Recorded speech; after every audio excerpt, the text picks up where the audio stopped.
An intelligence report has shown that Daesh recruited 450 new members in the Turkish capital, Ankara.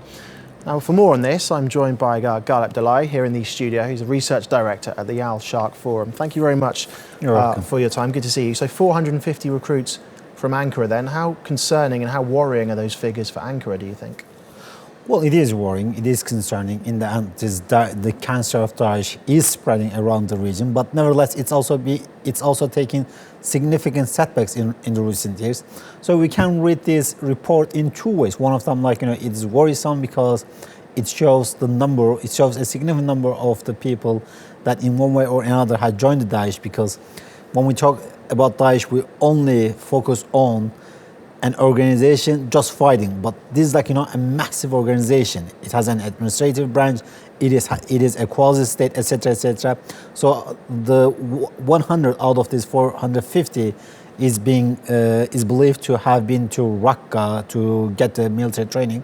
That means 350 of them were not employed for the military purposes, but probably for other purposes. Therefore, it is worrying on one hand, but it is also to some extent a positive sign on the other hand that shows that the crackdown on Daesh is serious and it's going on, and the Daesh infrastructure in one way or another being unearthed in Turkey. Can you explain to us how that crackdown is being effective then? What exactly is happening?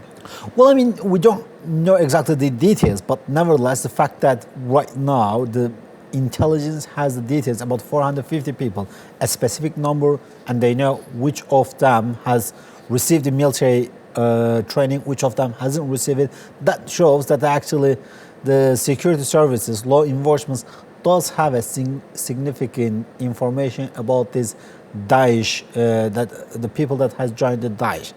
That's give the possibility to the security services to undertake a significant crackdown, because knowing this infrastructure just in a single city does show that the security services right now has a quite good idea about the Daesh infrastructure within the country. That is just Ankara. Is it possible that there are being people recruited from other cities across? Well, for sure Turkey? It is possible.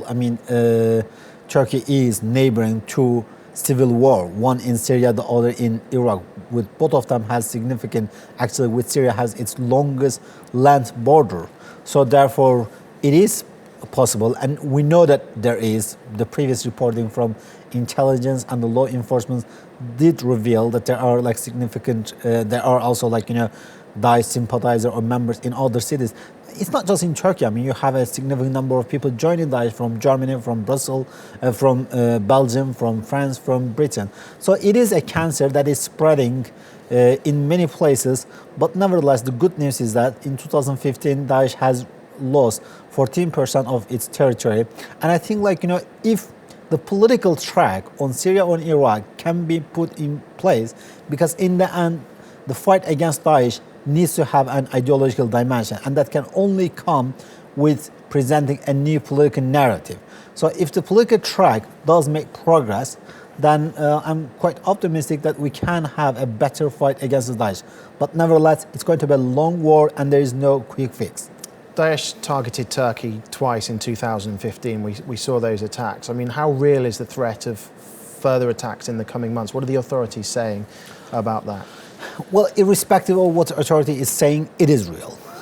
Daesh, as I said, we are bordering to civil war in which Daesh has established almost a quasi-state in Iraq and Syria, which is not very far away from Turkish border. And we know that the Daesh is quite unpleasant in recent years with the Turkish policy towards the Daesh, and also with the Kurdish movement, both within Turkey and outside of Turkey. So therefore, the Daesh will and highly likely will seek to take some revenge on Turkey, but also on the Kurds of Turkey in one way or another. So therefore, the government and the security and law enforcement needs to remain vigilant.